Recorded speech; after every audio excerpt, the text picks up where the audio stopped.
That famous pearl, it doesn't exist. 2 brushstrokes. That is all. Welcome to Vermeer's world, where less became everything.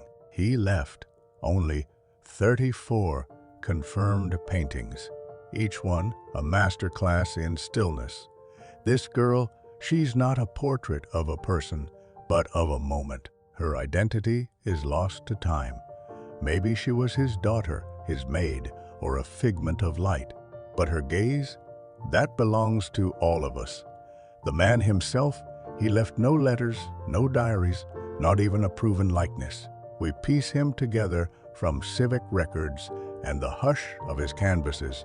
This is one of his first interiors. A maid dozing over her wine. Here, Vermeer is still learning. The space crowded, the moral heavy, but already he's seduced by light.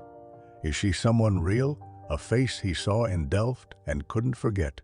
Vermeer painted tronies, studies of expression, not official portraits. She's a thought, not a name here. Vermeer reveals his philosophy. A painter and his model, a map, a chandelier.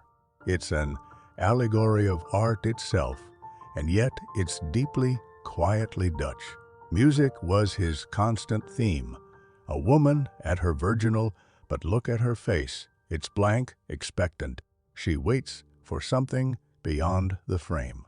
A gentleman pours wine. The lady sips, stained glass warns of temperance. Vermeer's genre, scenes brim with unspoken tension. A rare religious commission, a massive allegory. But this isn't the Vermeer we love. It's crowded, theatrical.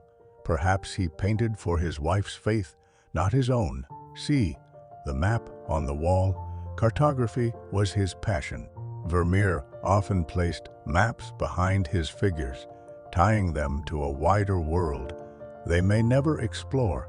The little street, no drama, just a brick wall, a woman sewing, a child playing. Vermeer found eternity in a patch of Delft. The Milkmaid. Look at the bread, the flow of milk, the nails in the wall. Every detail a testament. She isn't just pouring milk.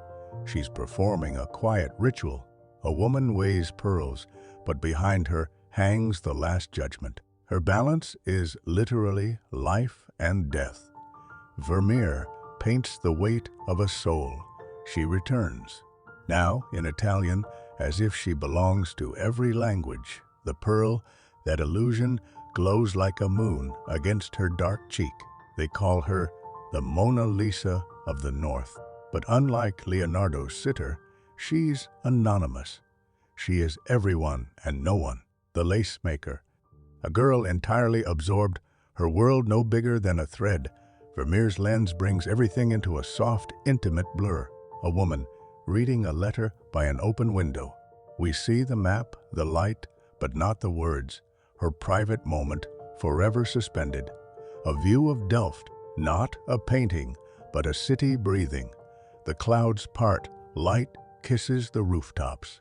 This is where Vermeer lived and died. The concert stolen, gone. In 1990, thieves walked into the Gardner Museum and lifted this painting, lost to this day. Somewhere, a Vermeer waits in darkness. Look again at the city. Proust saw this painting and claimed it was the most beautiful in the world. He was right. It's a love letter to home. Now, the debate. How did he do it? Many believe Vermeer used a camera obscura, a primitive lens, to project light onto his canvas. A secret that still divides art historians. Digitally enhanced, we see every crack in the paint. But the story remains. A woman, a letter, a window. Vermeer's formula for the infinite. Zoom in. You see the grains of wheat, the tiny chips in the wall. Vermeer's patience was divine. He painted only 2 or 3 canvases a year. A scanned version reveals every brick.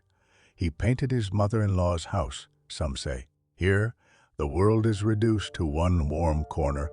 A mistress writes anxiously. Her maid brings a letter. Tension shimmers like the earring's light. She looks at us, pen poised, we interrupt her thoughts. Vermeer often caught women in this suspended act, eternally on the brink. Through a doorway, we spy a woman with a lute and her maid. The love letter arrives. The painting leads us, like a mystery, into the heart. Her hand rests on the keys, but her gaze is elsewhere. The virginal's lid bears a landscape. Art within art, Vermeer's gentle reminder that life is layered.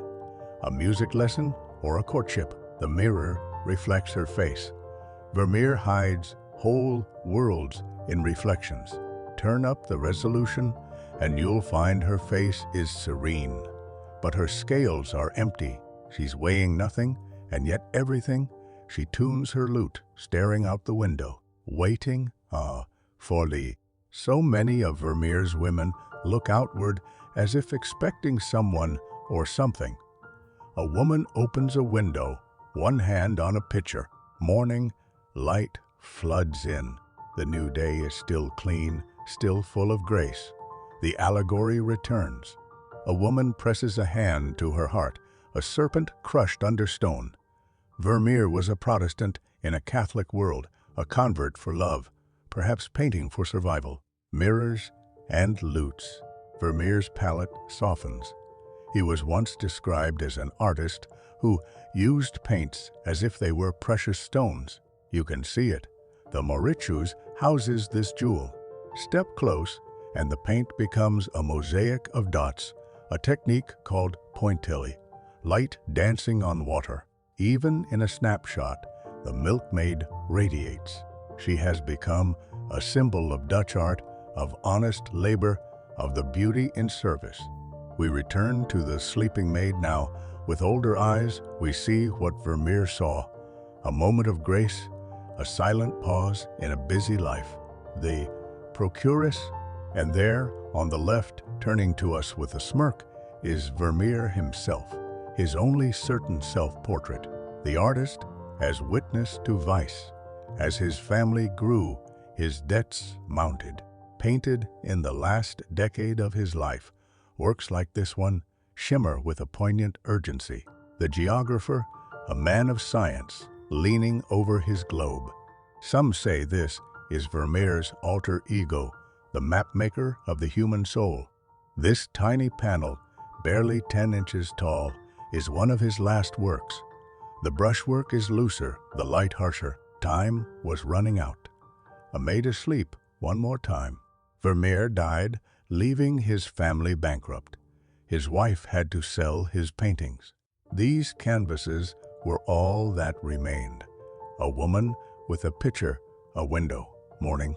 Vermeer painted about a dozen interiors. They are the world multiplied. She writes, and we are left to imagine the letter. Vermeer wrote little, but his paintings speak volumes. Subscribe to walk through another painter's life, one canvas at a time.